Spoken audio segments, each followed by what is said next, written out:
One man's dedication and patience greatly aided the development of this program. He is retired Bamberger Railroad motorman Gordon Cardall. Working closely with his nephew, Shea Stark, hundreds of scenes were identified and located to make this production possible. Gordon's admiration of electric railroads resulted in his going to work for the Bamberger Railroad at the tender age of 16. His long-term and direct knowledge of this subject helped organize and bring this fascinating material to the screen. He generously provided some of the films and photos we used, and he spent many hours researching facts on all these Utah lines. We are indeed grateful for his assistance.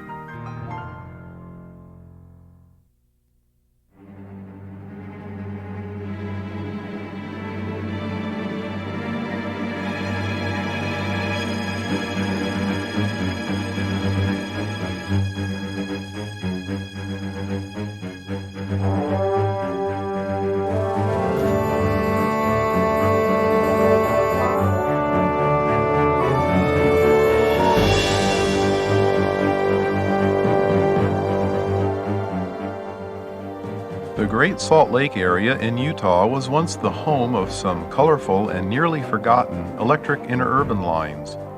We'll see how they offered passenger and freight service the big steam roads were unwilling to provide. We'll also see the electric operation of Utah's copper ore hauling line. Salt Lake City is known as the Crossroads of the West. It earned that nickname when travel was by wagon, horse, and foot. It expanded that meaning with the coming of the transcontinental railroads by 1869.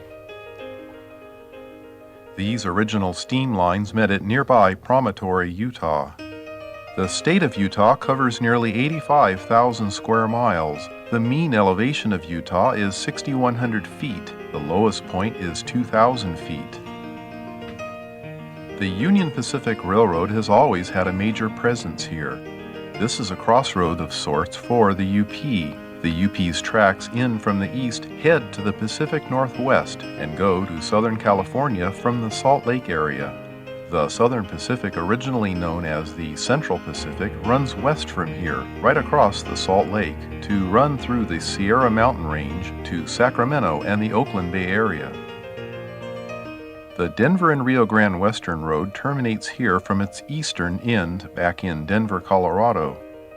Its line swings south and east through the Wasatch Mountain Range to head toward Colorado. The last great road built in the West was the Western Pacific. It left Salt Lake City to skirt the south edge of the lake for its westward run of over 900 miles to Oakland, California. This presentation will focus on the electric lines clustered around the Greater Salt Lake area, and we'll see how they helped contribute to the growth of cities and industry in the region. The Utah-Idaho Central ran north from Ogden, Utah to Preston, Idaho. The Salt Lake in Utah ran south from Salt Lake City to Payson. The Salt Air Line ran west from Salt Lake City into the lake itself.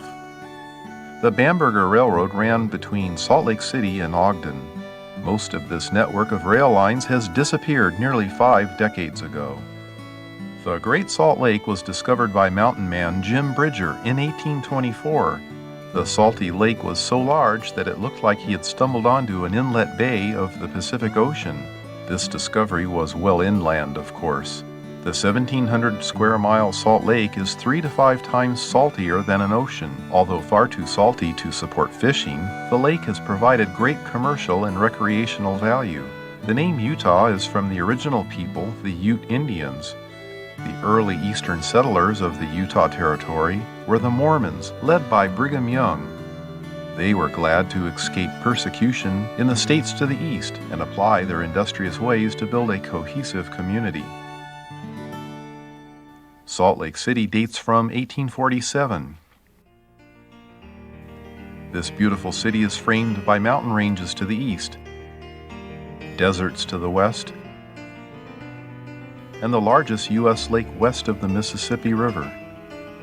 Salt Lake City has its own scenic attractions that are interwoven with the early Mormon story and the pioneering days. Utah's statehood finally came by 1896. The capital of Utah is located in Salt Lake City. Additional population centers were settled all along the eastern shore of the Great Salt Lake. By the early 20th century, 4 major steam railroads served the region. This early scene is the station shared in Salt Lake City by steam roads Rio Grande and Western Pacific. This station was built by 1910. The communities clustered along the Great Salt Lake and the freshwater Lake Utah needed localized lines that were more interested in interconnecting these markets with interurban passenger and freight service. The rise of electric-powered railroads in the early 1900s fit the requirements perfectly. The quiet, smokeless operation could serve communities along the lake's shores. Electric trains could slip by almost unnoticed and provide frequent interurban service that the steam roads were not interested in providing.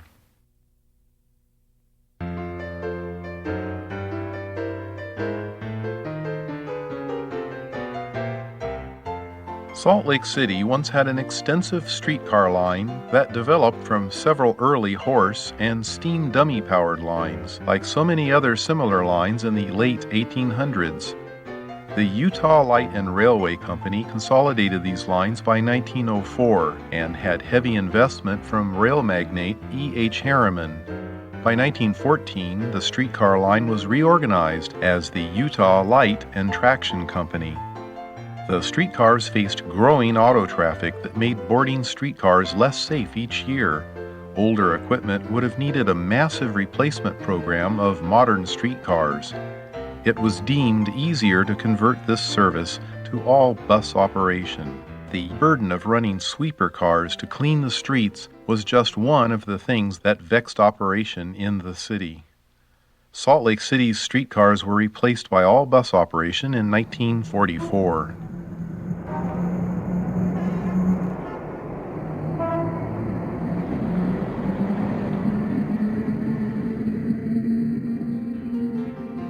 This service was a convenient way to get to the Salt Lake Terminal for connections with the 2 big electric interurban roads. The patron could catch a fast electric train 36 miles north to Ogden on the Bamberger Railroad. The terminal was shared with the Salt Lake and Utah Railroad that ran nearly 67 miles south to Payson, Utah.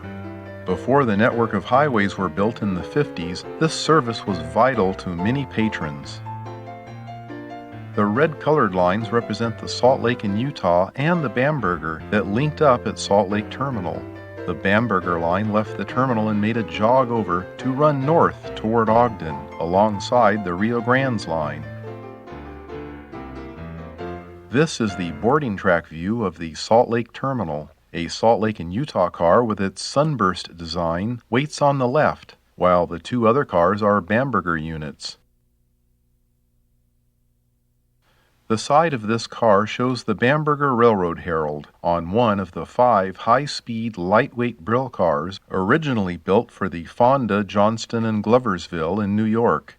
The Bamberger bought these units as slightly used in 1939. They were numbered 125 through 129, and they retained their old F, J, and G numbers during their entire stay on the Bamberger. These Brill cars could run 75 miles an hour. They were the most modern interurban cars operated in the western U.S.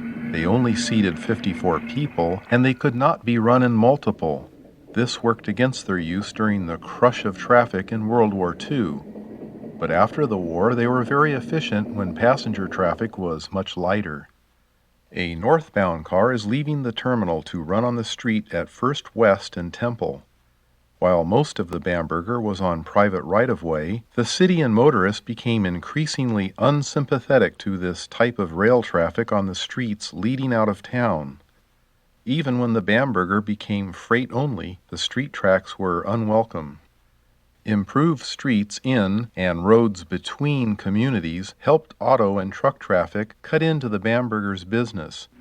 The passenger service ended in less than 7 years after the conclusion of World War II. The freight business carried on for a few more years. This sad day records the end of passenger service and the removal of 2 Brill cars connected by a drawbar. This September 7, 1952 scene shows number 125 and 126 to be put on the deadline with all the other passenger equipment. This pair takes the switch off the main at the old North Salt Lake Bamberger yard and shops. The drawbar is removed and the cars are stored with their sister units and all the remaining passenger motors and trailers for scrap.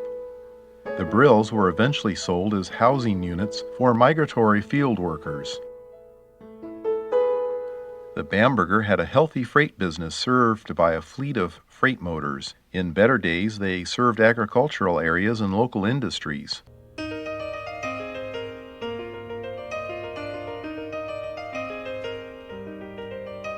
Car 351 on Train 13 boards passengers for its noonday run to Ogden. This car also carried Railway Express Agency traffic on board.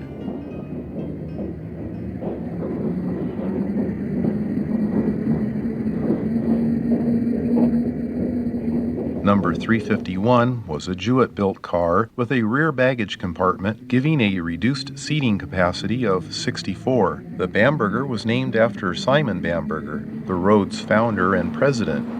Before 1917, it was called the Salt Lake and Ogden Railway. Simon Bamberger was elected Utah's governor in 1917. As governor, he actively improved the state's roads and highways and took business away from his own railroad as a result. Simon Bamberger's son, Julian, operated the railroad until its 1959 final demise.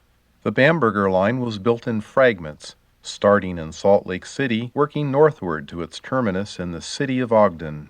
Until 1910, the Bamberger was a steam-powered railroad.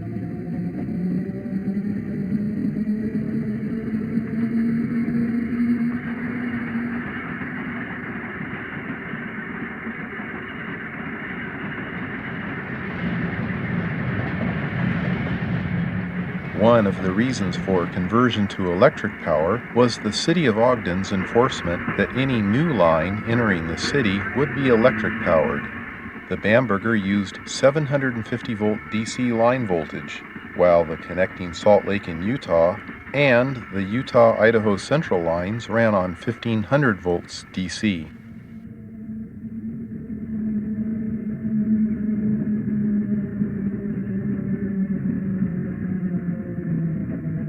Three of the trains in each direction per day were run with express service. Unloading the express business for the Bountiful stop is Nora Barber.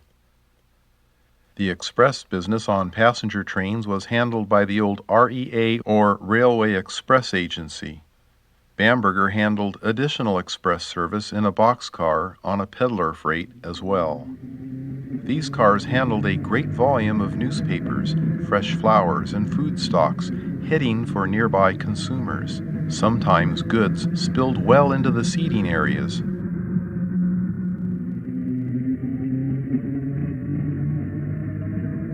Farmington was 16 miles north of Salt Lake City, just before the stop at Lagoon Park. The entertainment park was first opened in 1886, and it exists today in a much larger form. We'll see more of the park later on.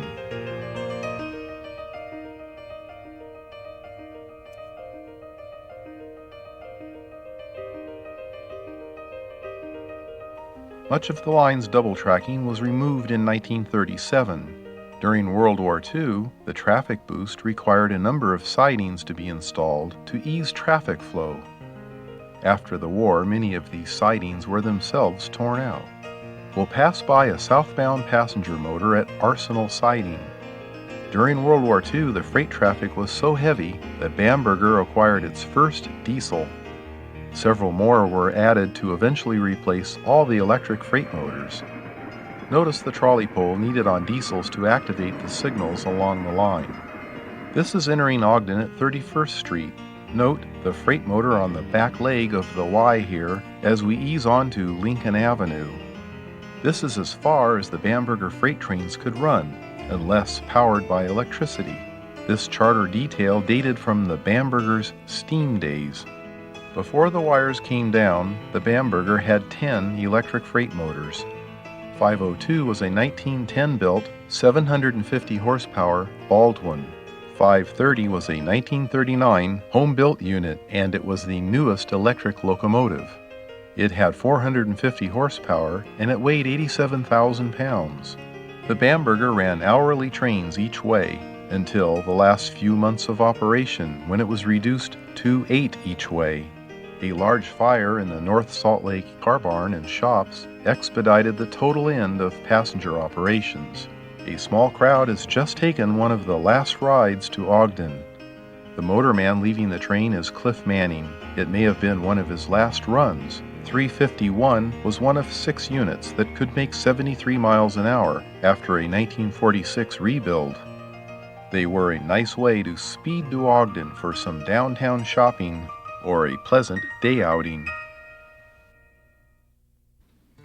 Ogden's station was shared by the Bamberger Railroad and a second interurban, the Utah-Idaho Central, or UIC.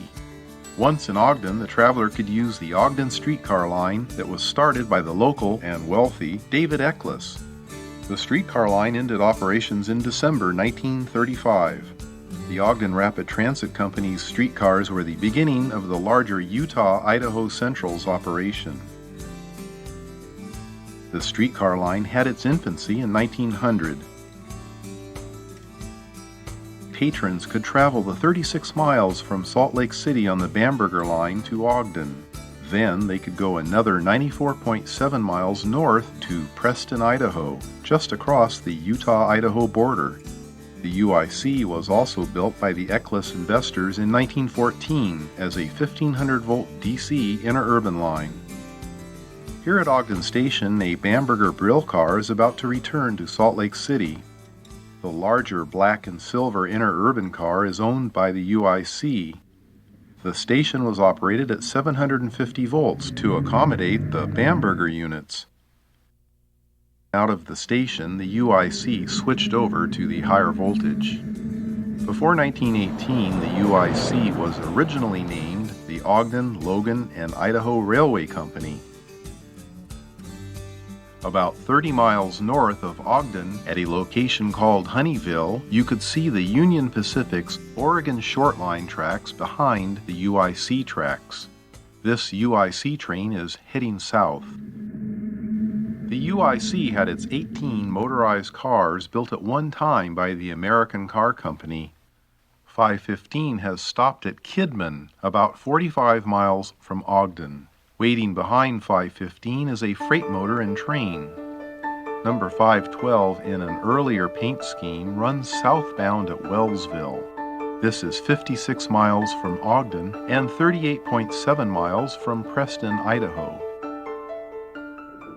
The maximum speed allowed on the line was 50 miles an hour. In the days before autos and highways dominating the scene, it was a competitive speed. Logan, Utah was within 27 miles of the end of the line at Preston. Logan even had its own small streetcar line that was operated by the UIC until 1924. This car is on the main street at Logan, heading back to Ogden.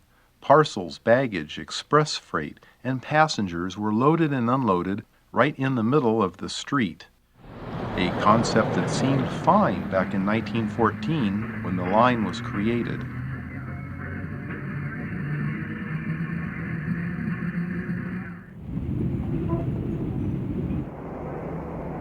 Car 514 has been loaded, and it passes the Logan Tabernacle as it heads off to points north.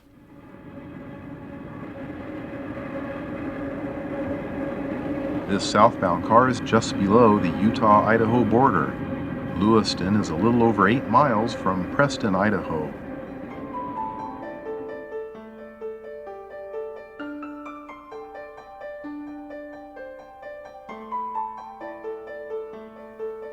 Car 502 waits in front of the brick station at Preston, Idaho.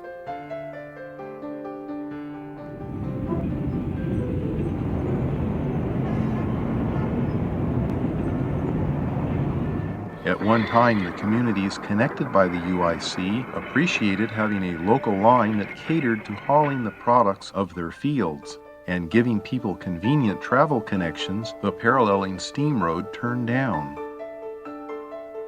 trucks and cars gradually ate away at the UIC's business, and the line and its fine rolling stock were scrapped by 1947.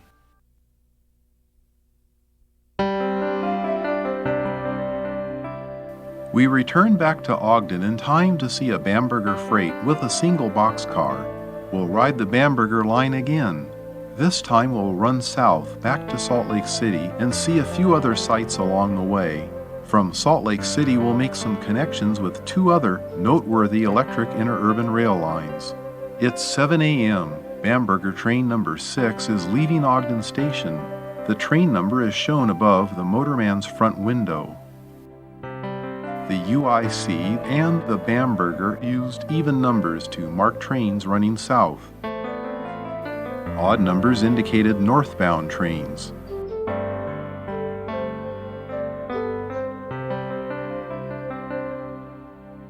Another southbound train has an unmotorized trailer, number 436.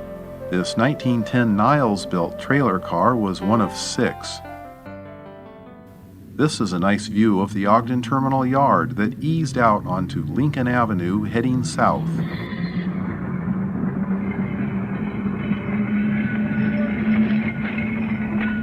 Bamberger tracks ran down the avenue to stop at 25th and again at 30th before turning on to their private right-of-way. The heavy-looking steel cars in this view were assigned to the Bamberger during World War II to run special trains back and forth to the government's Ogden Arsenal, where thousands of civilian workers were employed. 5 ex-IER Red Train cars were transferred from the defunct Oakland and Berkeley, California system to the Bamberger. They were demotorized and used as trailer cars. The war made the Bamberger's passenger traffic soar. Most trains were packed. Arsenal trains were often powered by a freight motor to assure sufficient power for the heavy cars. This view shows a 17-year-old Gordon Cardall as motorman and Ms. Perk Perkins as a ticket taker, as well as a switchman named Old Man Beasley. Lagoon is about midway between Ogden and Salt Lake City. By 1896, Simon Bamberger bought the old Lagoon Park that had its start in 1886.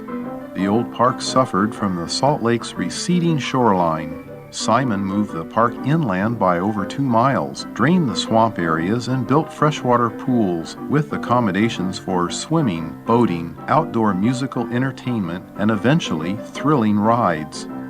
Simon decided to add what seemed like a whimsical distraction while he was still building a railroad, but the Lagoon Park sold lots of tickets on his trains. It all worked together. It explains the name Lagoon Route painted on the early trains.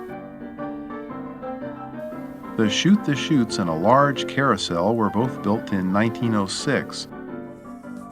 By 1921, the giant coaster was added. Private auto ownership gradually changed how people went to the park. The train stopped bringing people in 1952. You can visit the park today and ride the coaster that once helped pack Bamberger Railroad electric trains. You can see the nostalgia of the 1906 carousel and some of the best of today's modern thrill rides. This is Bountiful, where southbound Train 2 meets up with northbound Train 3. These are very large crowds leaving both trains at about 7 o'clock in the morning.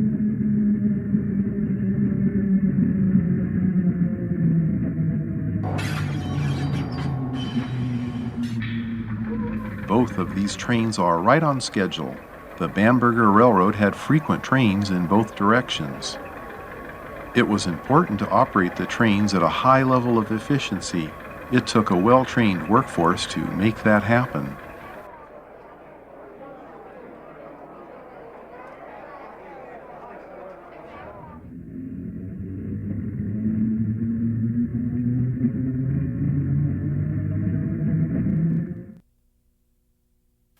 Car 05 was an express box motor that once carried less than carload freight.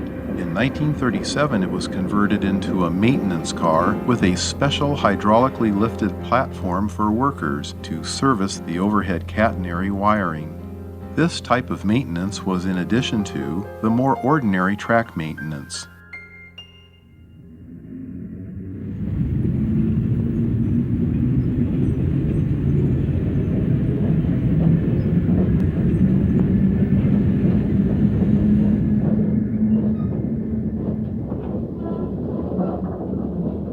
Freight motors such as 530 worked all the sidings, serving industries along the way.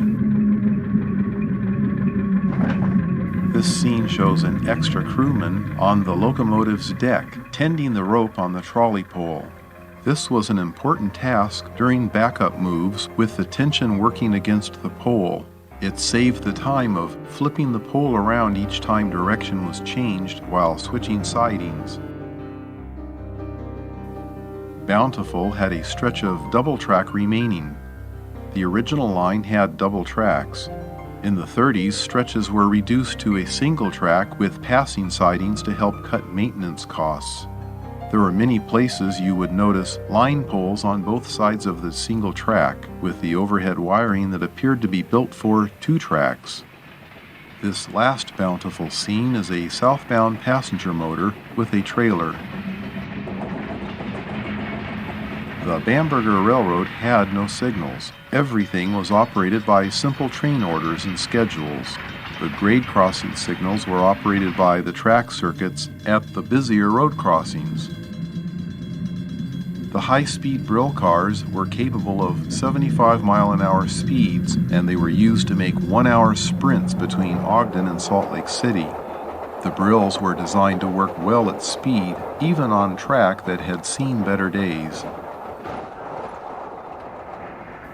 We're back in Salt Lake City now. We'll pull into the terminal that was shared with the Salt Lake and Utah Railroad's electric trains. The Bamberger Railroad became just another freight line by 1952. By 1959, it was scrapped altogether, except for a few miles sold to other larger railroads. The UIC to the north and the Salt Lake and Utah to the south had both expired completely by 1946 and 47. This sawed the ends off a useful and complete system. It left the Bamberger isolated in a region dominated by the big railroads.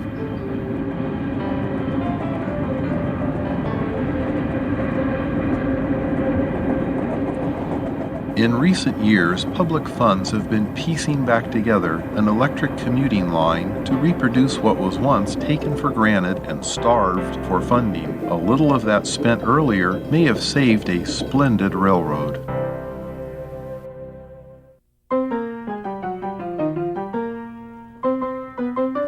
Salt Lake City had a 17-mile line that took patrons out to the Saltair Pavilion. The line was built in 1891 as the steam-powered Salt Lake and Los Angeles Railway. By 1919, the line was electrified as the Salt Lake, Garfield, and Western Railway. The Saltair Pavilion, sometimes called the Coney Island of the West, was located out in the water of the Great Salt Lake and accessed by a rail trestle. It was a large entertainment complex built by the LDS Church interests to provide citizens with wholesome entertainment and recreation. The rail line was arrow straight, with 3 city stops and 1 at the west end for pavilion riders. Traffic to the Saltair was so heavy in the early days, the railroad had plans to double-track the system to improve service. In this view, the wide spacing of the poles shows those unfulfilled plans. 6 1500-volt DC interurban cars built by McGuire Cummings made up the powered car fleet. Each of these could pull several full trailer cars since the track was level and straight. In the early days, cars were painted dark green with gold lettering. In the later years, the bold Saltair side markings and the vivid colors were adopted to attract more attention. The name Saltair was much easier for patrons to remember than rattling off Salt Lake, Garfield, and Western Railway. Although they only owned 1 boxcar, the Saltair operated a freight business to line-side industries, and they exchanged cars with the larger roads. Parked in front of the electric power plant on the left is the one electric freight locomotive owned. Panning the camera around reveals a yard full of the open-air trailer cars used for the pavilion service. 13 of these were built in Saltaire's own shops in 1922. This is a nice view of the steel and wood constructed open-air car. People packed long trains of these in the busy years. Only one of these cars survives today. The patronage of the pavilion was affected by the receding of the lake's shoreline several times. Part of the attraction was swimming in the extremely briny water that made even the poorest swimmers float like corks.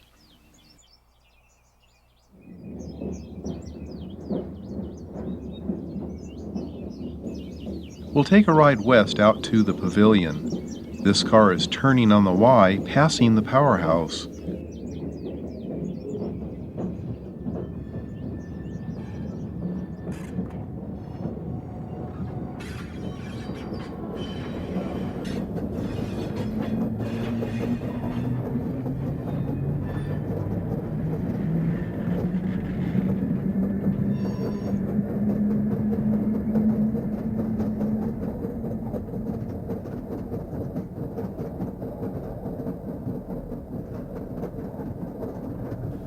We'll cross the Jordan River and then Orange Street.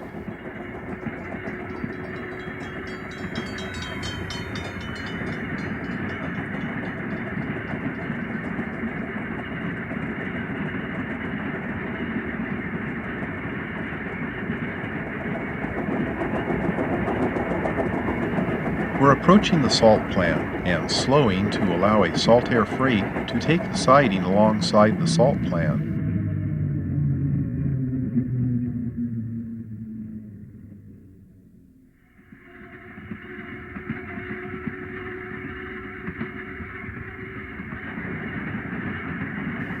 This car is returning east at the other Y located out by the pavilion.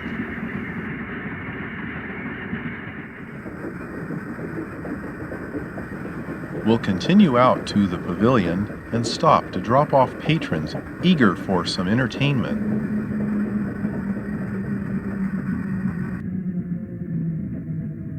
The car will pick up returning passengers and soon head back to Salt Lake City. The Saltaire train ride was the warm-up to all the great rides at the Saltaire Pavilion. When the lake level was high, the trains ran out over the water on a trestle to the pavilion. The lake had had many other beach parks for swimming and entertainment over the decades. Many believed the water had healing effects from its high salinity. Riding to the pavilion in the evening air, you could smell the salty water mixed with amusement park foods. You could hear the arcades, the roar of the roller coaster, and its screaming riders.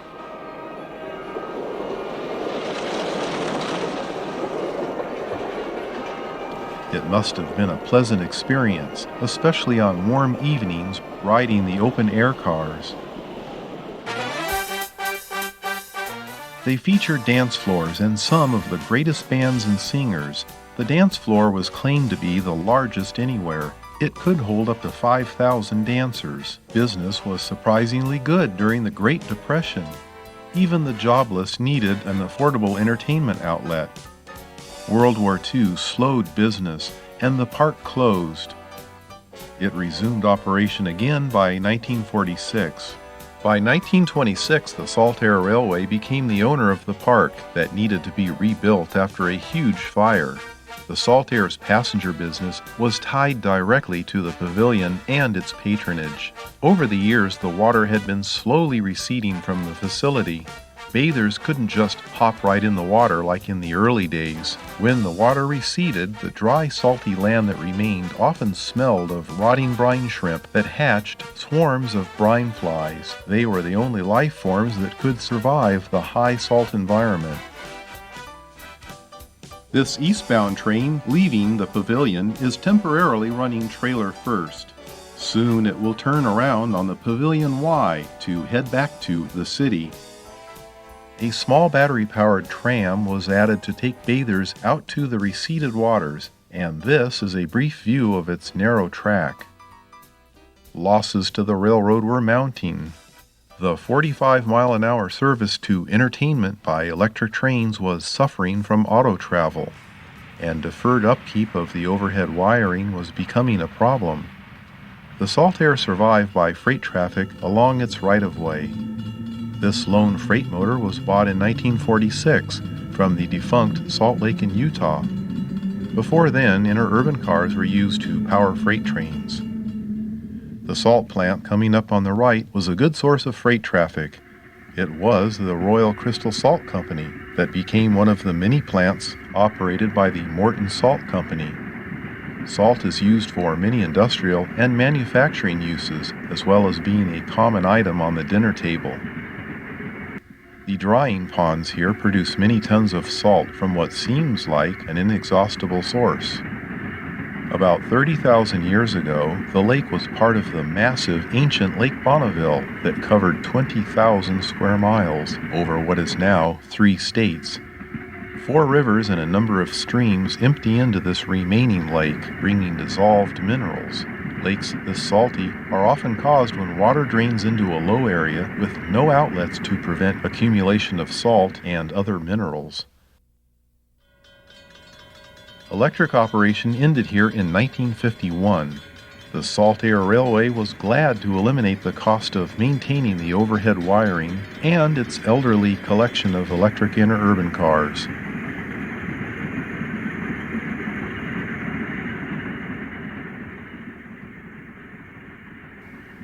Scenes like this would be replaced by 2 small diesels pulling a few demotorized cars and the open-air cars. By 1955, the pavilion finally closed from another disastrous fire. This small diesel rail car was bought from the Aberdeen and Rockfish and used in the last few years of passenger service. It was used in periods of lighter passenger traffic. Unlike the other electric lines, the Saltair survived to become an all-freight business. It still operates today, connecting local industries along its shortened trackage. The remaining scenes are from the early 70s. By then, the Saltair served industries with a pair of General Electric 44-ton diesels. The small GE products were first built in 1940 for use on short lines and industrial railroads. Locomotives in this weight class, or smaller, didn't require a fireman under railroad and union agreements.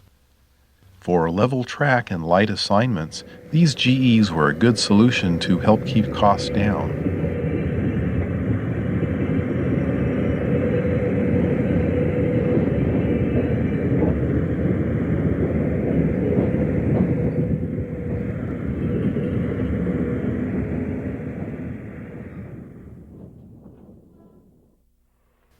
The GEs had twin Caterpillar diesels that together produced 380 horsepower. GE had long been a major supplier to the electric interurban world, and this diesel was one of its early success stories in a long climb to build a diesel product line that could compete with the other U.S. diesel builders.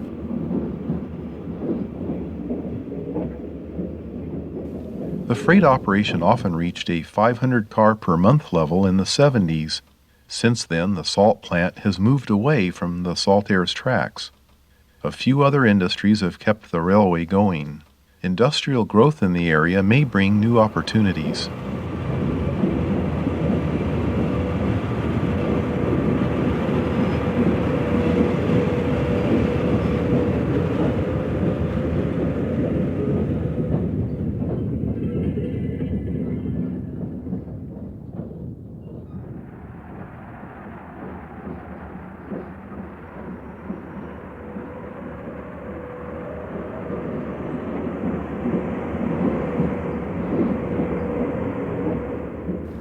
The bare poles to the right of the track are a dim reminder of the days when everything here moved under catenary wires on the tenacious Saltair.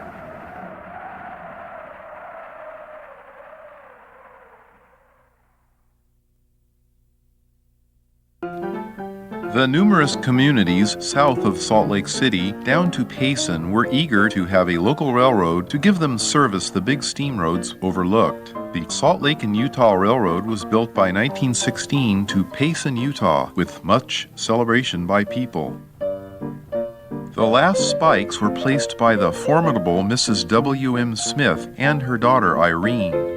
Mrs. Smith was the contractor that built the 67-mile-long railroad. This map shows many of the towns along the railroad's length. Blossoming industries and productive farm areas gave this territory a rich potential for freight traffic as a pre-1920 business model. The terminal in Salt Lake City was shared with the connecting Bamberger Railroad. In the early years, passenger traffic was heavy, especially during conventions and excursions.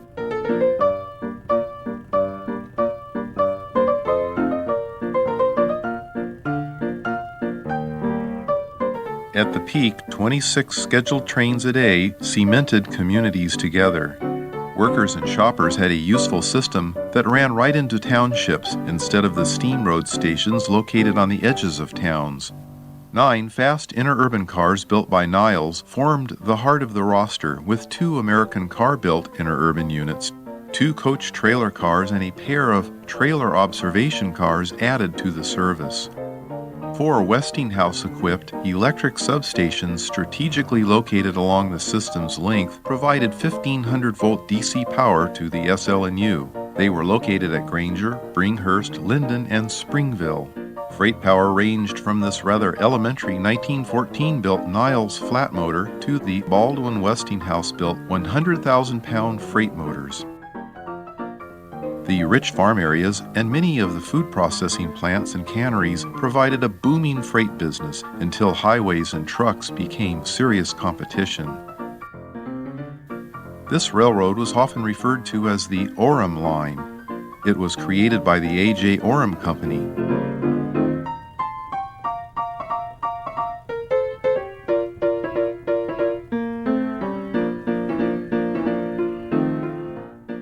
The Orem family members were already known for copper and coal mining, as well as the earlier building of the Nevada Copper Belt Railroad.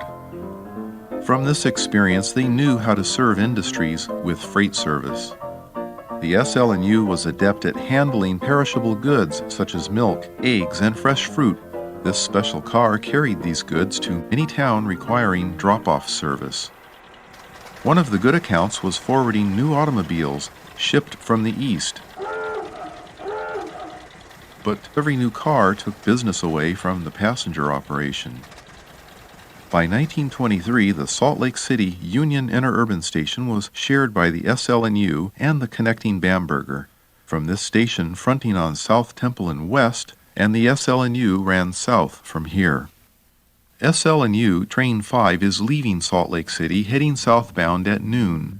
By 3 in the afternoon, it will reach Payson after numerous stops.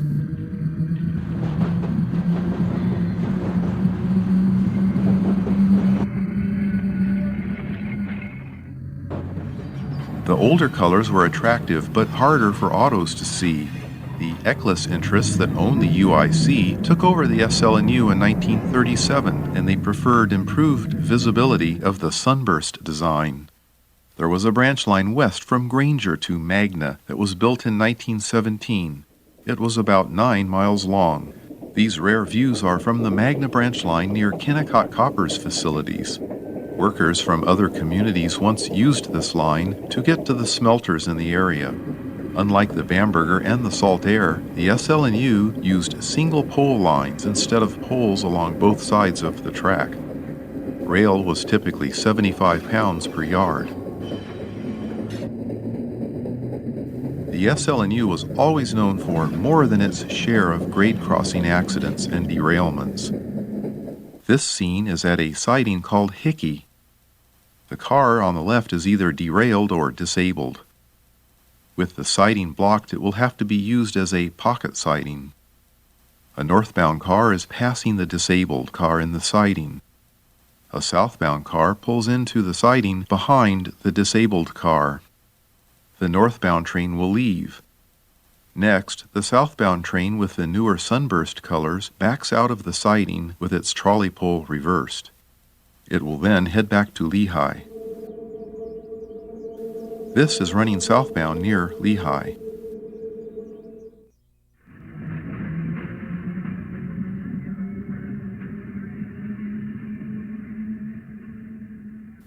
This bridge crosses the Jordan River at Kirkham.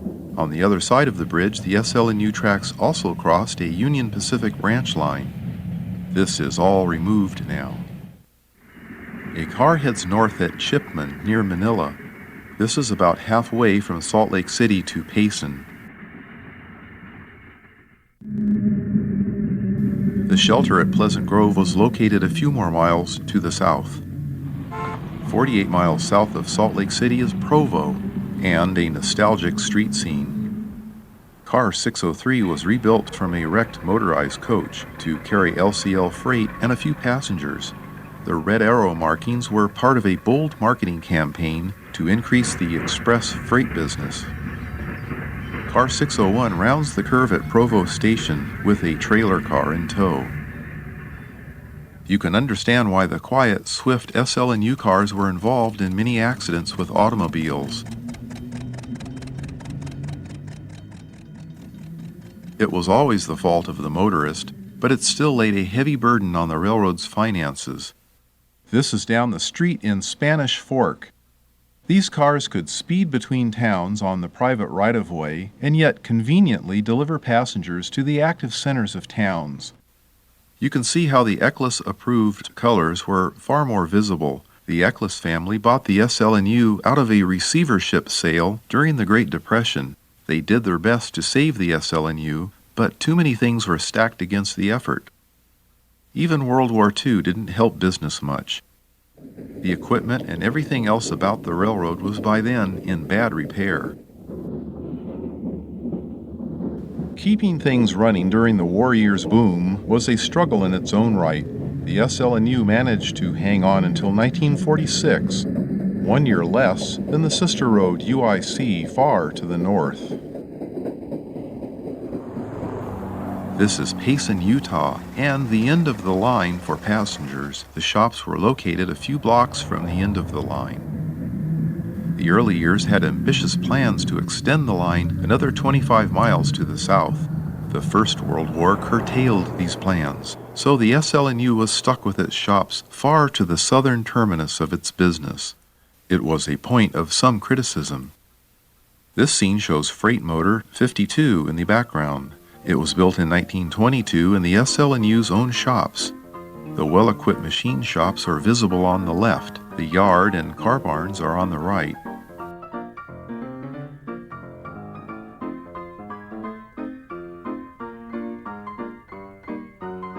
Car 603 was extensively rebuilt in these Payson shops. Here it backpulls its way to the shops as a flashy auto defiantly roars by.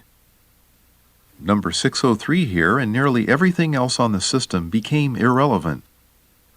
The freedom given by the automobile was too compelling for a society invigorated by the victories of World War II. The SL&U quickly vanished from the scene. Almost nothing recognizable is left of it. One of the bright spots was the rescue of one of its two trailer observation cars, number 751. The 751 wound up in the hands of dedicated rail fans. It ran on many excursions on the California-based Sacramento Northern Electric Interurban Railroad. You can see this car today at the Western Railroad Museum in Rio Vista, California, as a preserved treasure of a wonderful and distant time.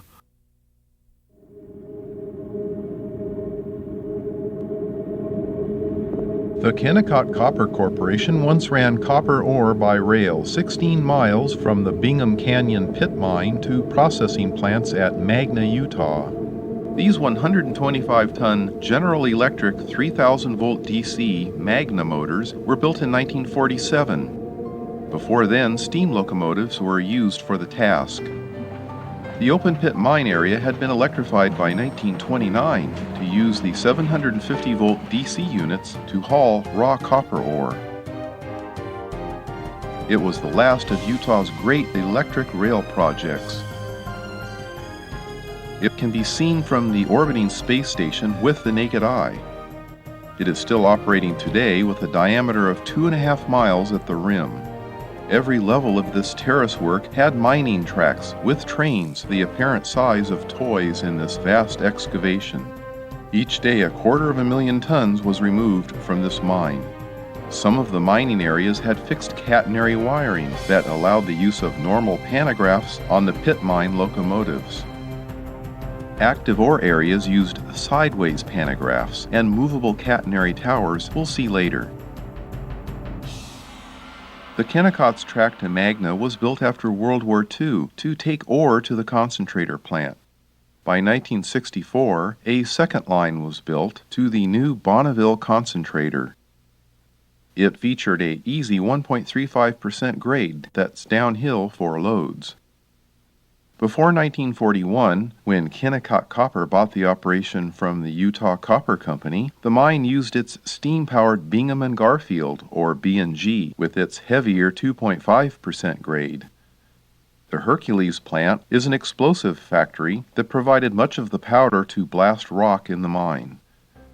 Another early connection was with the Rio Grande, but the Grande was unwilling to provide the type of specialized service desired. The B&G was built to better serve the mining operations.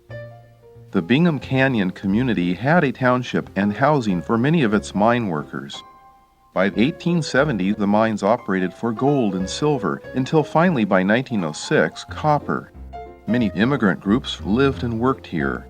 After World War I, it was nicknamed the League of Nations, although this arrangement worked in far better harmony than the ill-fated League. Nestled in the canyon was the Single Road and Bingham's town area. The town was surrounded by railroad tracks and general mining activities. Eventually, the communities and the town were dismantled, bit by bit, as the mine was expanded. Here's a brief look at the town that vanished entirely by 1972.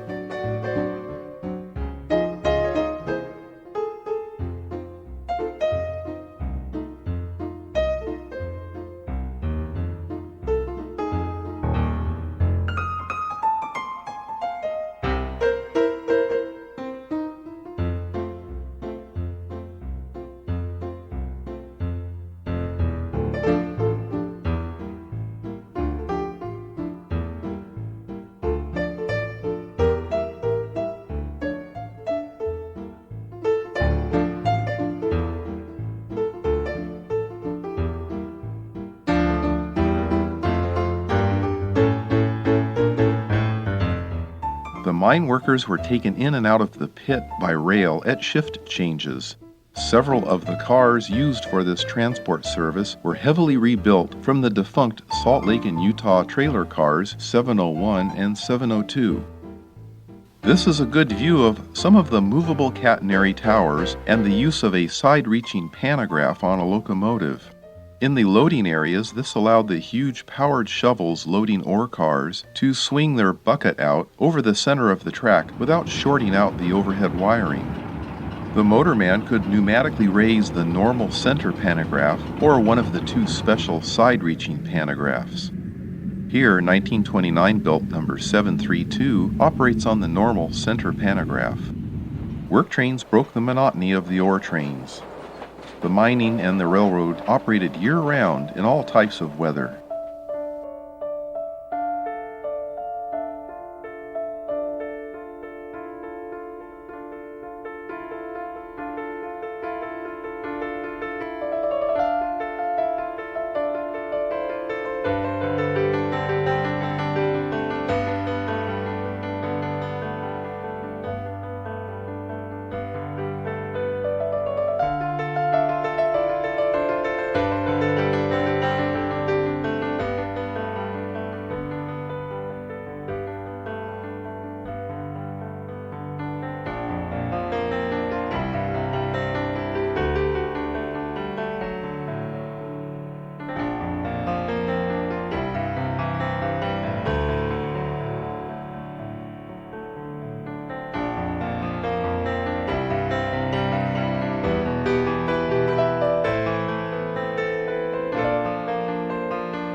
At shift changes, the workers were absent, while blasting loosened additional rock and copper ore.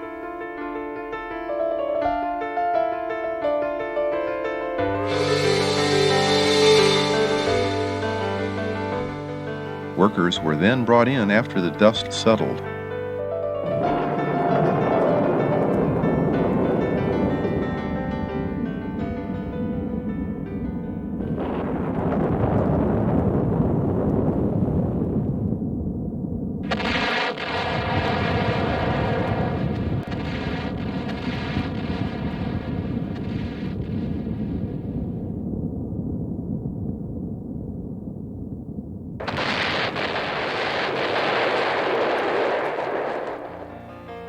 Track and catenary towers were shifted away from the resulting rubble to allow more ore to be loaded.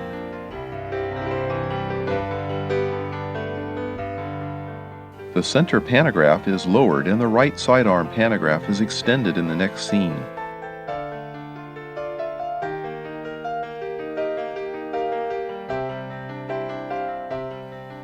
By 1952, 2 tunnels gave better access to the pit.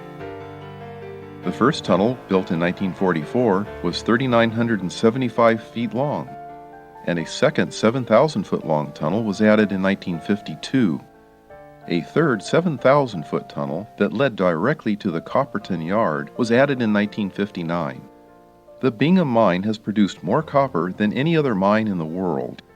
It's all the more amazing since the ore is only 0.6% copper. Trains to the concentrators were operated in 2-unit sets. Each set ran 18 daily round trips between Copperton Yard and the mills at Magna, Arthur, and Bonneville.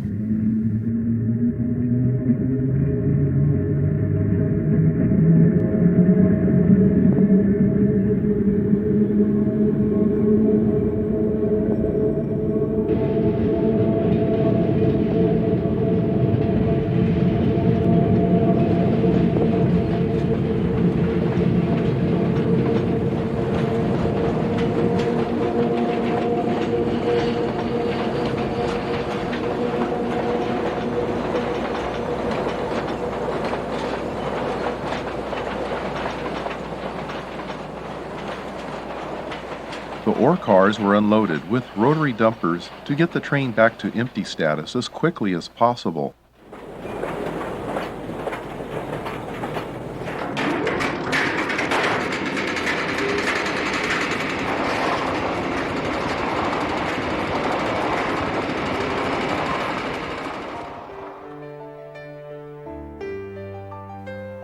Part of the processing of the ore yields other metal besides copper.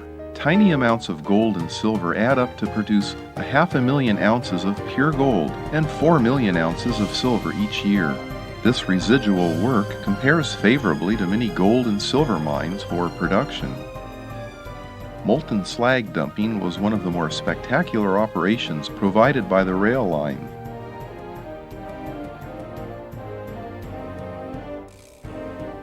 The trains between the concentrators and Copperton Yard were typically 90 cars long.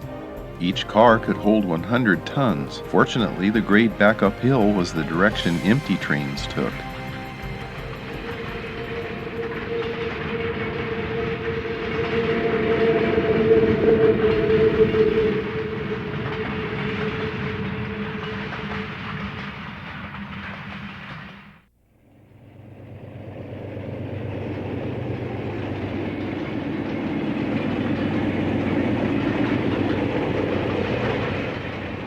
Kennecott Copper Corporation ran a smaller operation out in East Nevada. When they converted from steam in 1948, they went to diesels out here.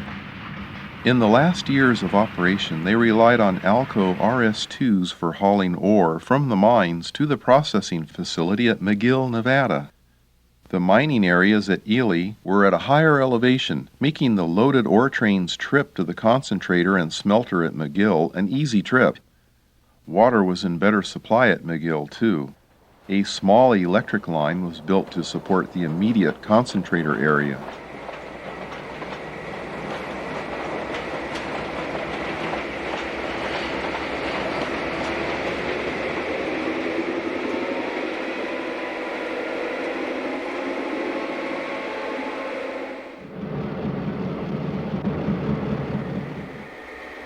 In the early days, Nevada Consolidated Copper had a financial connection to the Eccles family that formed the Utah-Idaho Central Interurban Line. Kennecott Copper entered into the picture about 1915. Over the years, they gained full control of the operation. These tracks were laid by Utah Construction Company starting in 1905 as the Nevada Northern Railway to connect Ely to McGill. The Nevada Northern had connections to the Western Pacific and the SP further north.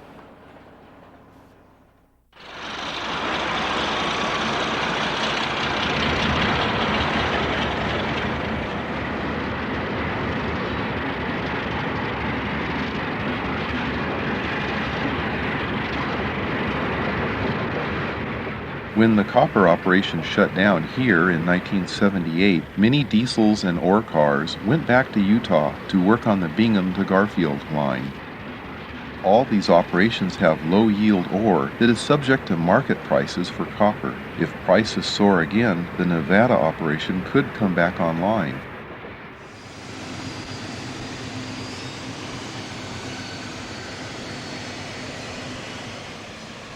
The Nevada Northern still exists today, and it runs excursion trains and a museum for the public.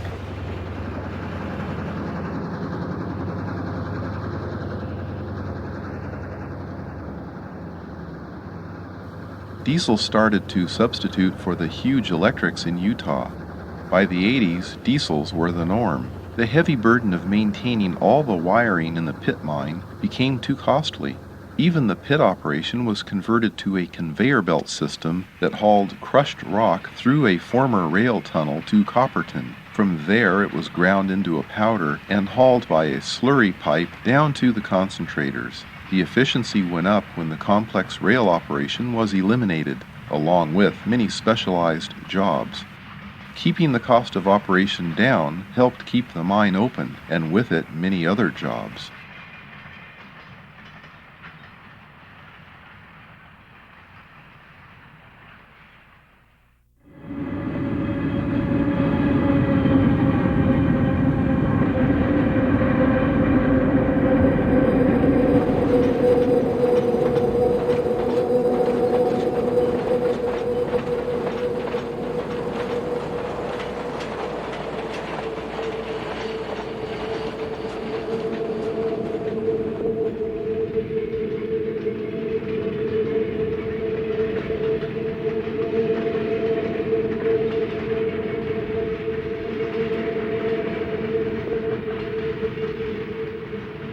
The electrics will be missed here. The total ton miles hauled each year over the main line rivaled many coal hauling roads of any era.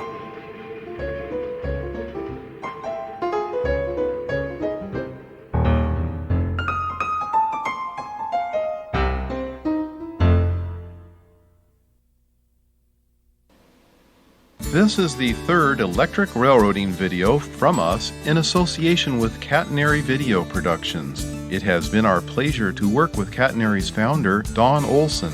Don spent over 10 years gathering many of the bits and pieces to bring this video to the screen.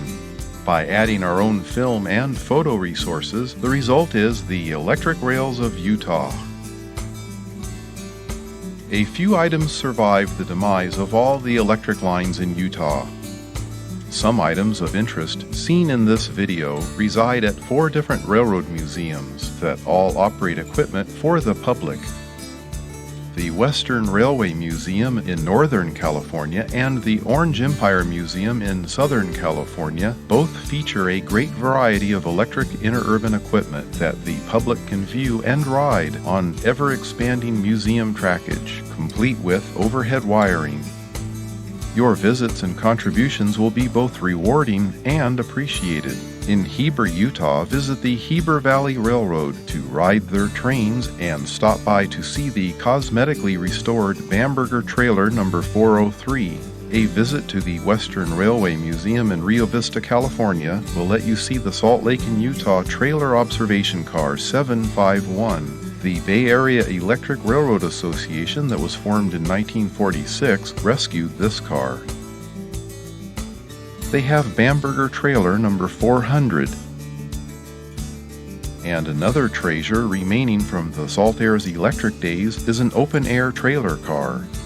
Other donations include a Kennecott copper pit mine motor and one of the huge Magna Motors number 402. The Western Railway Museum has been in operation since 1961.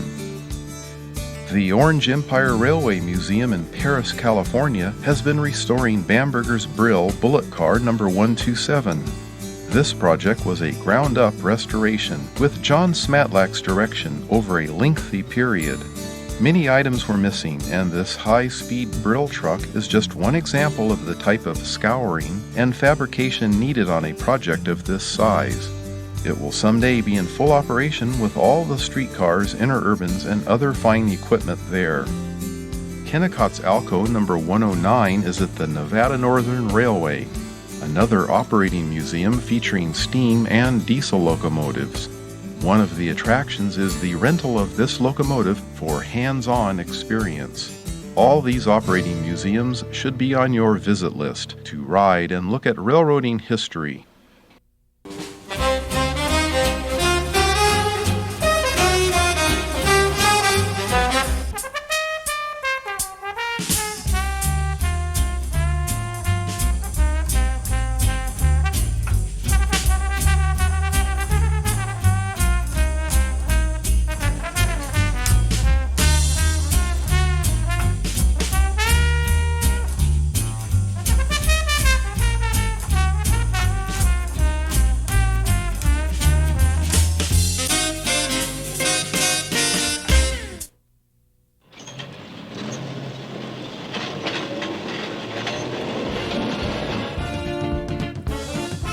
Another new video is the Key System Empire that traces the history of that great East Shore Empire built by Borax Smith. See ferry boats, the old pier, bridge yard action.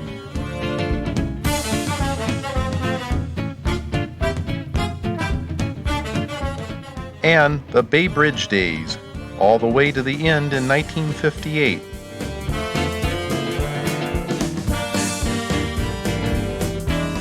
Look for all these videos at your favorite hobby dealer.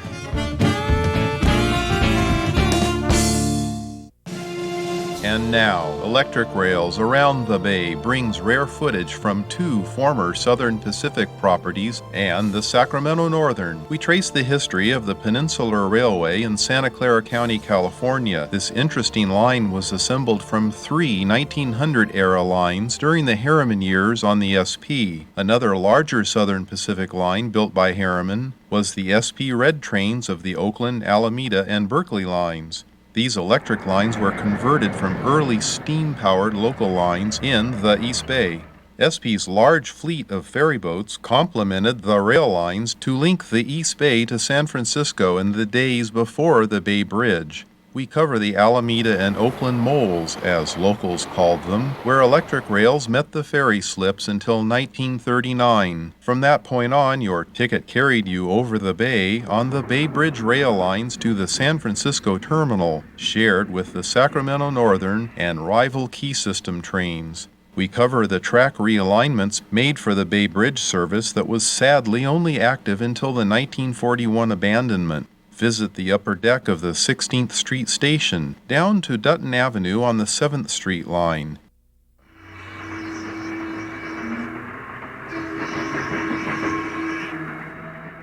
It's just one of the highlights of both onboard and trackside action that you'll enjoy.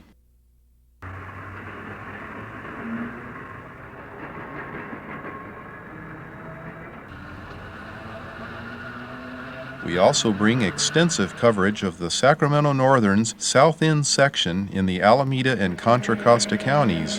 Visit the cramped and interesting railroad yard in the middle of an Oakland residential and shopping area. See freight trains assembled on city streets. This video brings those wonderful electrics of GE and Baldwin Westinghouse back to life. This line vanished in 1957, but from historic film restored for this video, it's back after a very long wait. See passenger and freight action. See special coverage of the Oakland Terminal Freight Line. The Oakland terminal leased SN's electric freight locomotives to deliver freight to Oakland's Army base and industries. Graphics and numerous maps keep you informed, bringing better context of each scene. We follow and ride many freight trains out from Oakland through the hills, canyons, and orchards. Visit Walnut Creek and its station and switch some freight. See Concord with passenger and freight trains. Next was Port Chicago with its heavy industrial zones and large munitions depot. Ride through the subway crossing under the Southern Pacific and Santa Fe tracks on the way to the only known rail ferry under catenary wiring. The ferry connection was a substitute for the bridge that was never built. It was perhaps the biggest flaw and at the same time the most charming aspect of the 185-mile-long Sacramento Northern. After a long wait, these rare electric rail visions are now available for viewing.